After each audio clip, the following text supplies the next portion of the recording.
Et oui, nous sommes toujours sur Radio LCF en compagnie de Thomas de Lussac, Jean Yang, bonjour. Bonjour. Et Sabine.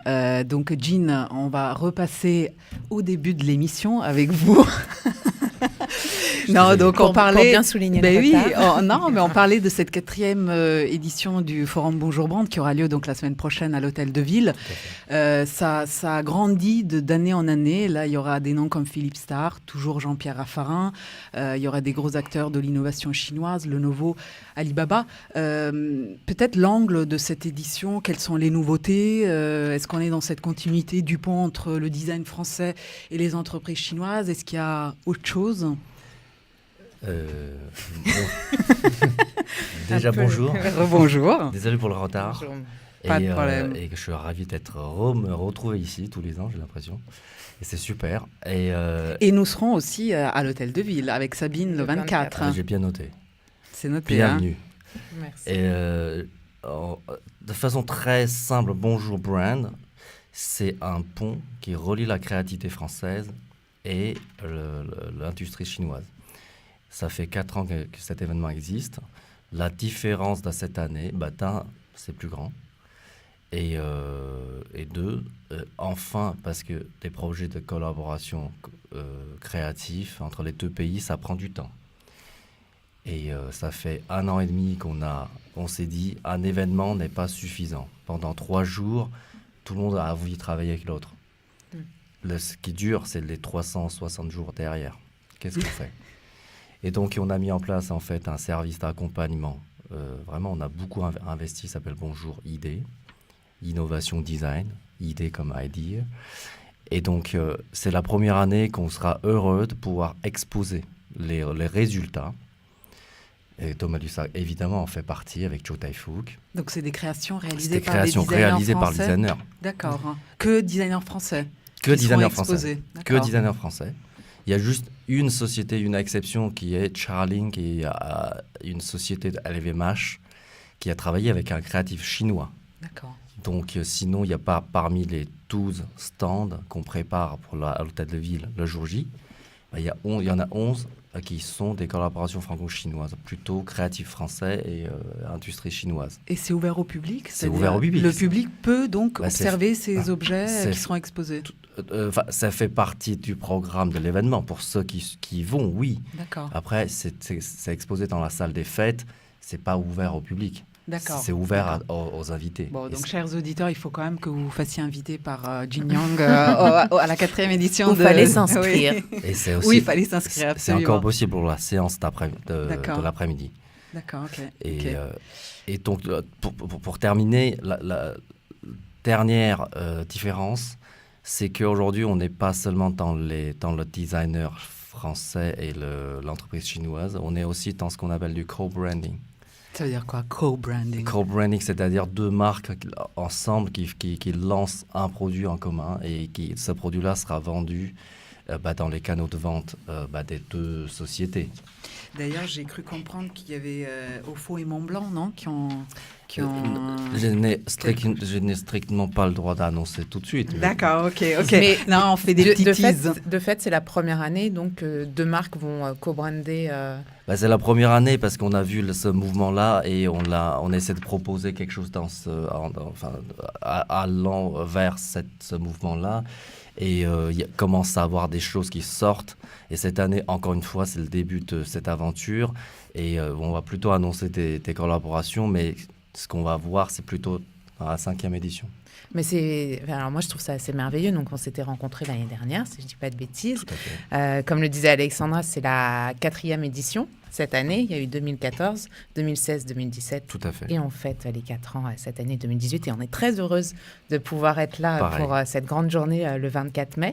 Et aujourd'hui, pour en parler, vous le disiez tout à l'heure, Jing, en fait, ce que je trouve assez extraordinaire, c'est que vous êtes alors j'allais dire hyperactivité, c'est pas du tout ça, mais en très grande réactivité.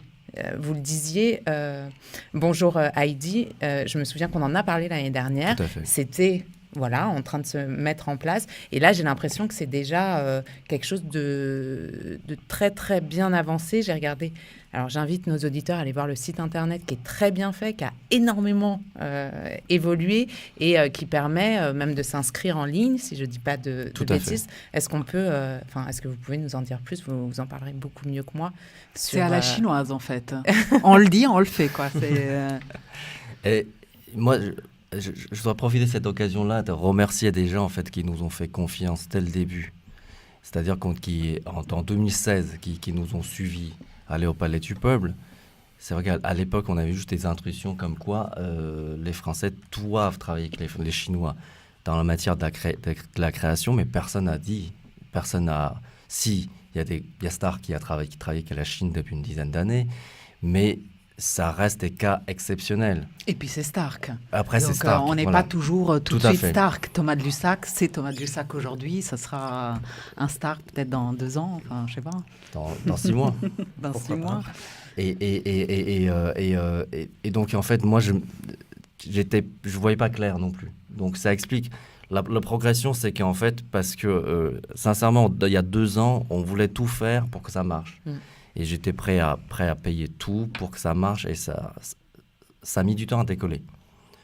Et qu'aujourd'hui, on est vraiment motivé. Tout le matin, je me lève tôt. J'ai pas besoin de réveil, je me lève tôt parce que je fais ce que j'adore. Entre la France et la Chine, la création et l'entrepreneuriat. Et on est une équipe formidable qui est tous franco-chinois, des Français qui parlent chinois, des Chinois qui parlent français. Leur rêve unique, c'est de faire travailler davantage entre la Chine et la France, collaborer. Mais alors, pourquoi le design? Parce que depuis le début, vous êtes vraiment sur ce pont entre le design français. Est-ce qu'en arrivant, vous, en France, quand vous étiez étudiant, vous vous êtes dit, tiens, ça, c'est le domaine où vraiment il y a des choses à faire? Ou est-ce que c'est une passion de longue date? Cela dit, j'ai appris à dessiner pendant 9 ans. D'accord. En Chine, les parents te forcent forcément quelque chose. Au lieu de rien faire à la maison, donc ils t'inscrivent à plein de cours. Et j'ai essayé du piano, du violon, tout. Il n'y a rien qui marche. Donc le dessin, c'est quelque chose que j'ai réussi à garder pendant 9 ans. D'accord. Et ensuite, en arrivant en France, c'était un hasard, en fait, de découvrir le design français. J'étais passionné. En plus, j'avais déjà une patte en dessin, donc ça me facilitait de rentrer là-dedans. Et depuis, c'est que du bonheur. Donc jusqu'à aujourd'hui, je suis plus trop designer. J'étais beaucoup plus designer qu'aujourd'hui. Mais le design, c'est assez évolutif parce qu'au début, c'était plutôt un métier par rapport à mon choix de carrière. Mais petit à petit, je m'assois avec l'âge aussi, associé avec le progrès, le développement de mon pays, qui est la Chine. Et qu'on voit bien que ce passage de volume à qualité devient obligatoire. Et qu'on dit, en fait, on ajoute de la température ou de la chaleur dans des produits froids. Donc le design, c'est quelque chose qui est extraordinaire pour ça. J'adore. Qui raconte des histoires. Donc pour ça, petit à petit, le design, on va dire, c'est une deuxième carrière pour moi. En première, en tant que designer, comprendre le designer et comment utiliser le designer pour résoudre des problèmes. Design. Et deuxième chose, c'est de rentrer, de me rejoindre à ce mouvement de la Chine, justement en proposant des designers qui sont bien plus doués que moi, et au lieu de faire des compétitions du matin au soir. C'est pas mal. Au niveau du réseau, Jean-Pierre Raffarin, c'est le parrain depuis le début de cet événement. Comment vous avez construit votre réseau? Parce que vous avez un sacré réseau ici en France. On le voit notamment avec les invités de cette année. Vous avez un peu l'équivalent en Chine. Quel a été le déclencheur? Est-ce qu'il y a eu une personne finalement qui a été le catalyseur de plusieurs rencontres? Évidemment, Monsieur Jean-Pierre Raffarin, qui est le parrain de l'événement et qui y croit en fait depuis toujours. D'ailleurs, chaque fois on parle de Bonjour Brand, lui il appelle le Forum des jeunes designers. Et donc on voit tout de suite en fait sa vision là-dessus, c'est de faire rayonner, c'est de faire exporter la créativité française en Chine ou dans le monde entier.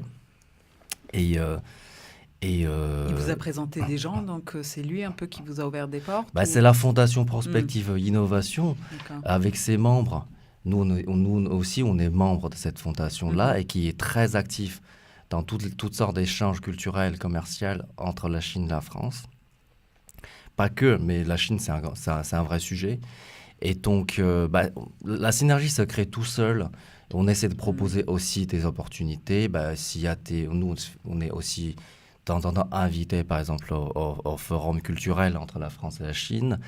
Et il y a une synergie très, très étroite entre les deux événements. Et tous les ans, j'aide à monter un panel, une table ronde sur le design et marque. Et donc ça se fait naturellement. Ouais, c'est un espèce de cercle vertueux qui s'est créé avec une envie forte d'avancer. Tout à fait. Je vous propose de continuer sur cette programmation musicale chinoise. Je remercie des jeunes qui sont à Shanghai et qui écoutent de la bonne musique chinoise. Donc j'ai voulu vous faire partager ça et on se retrouve tout de suite après pour continuer à parler design.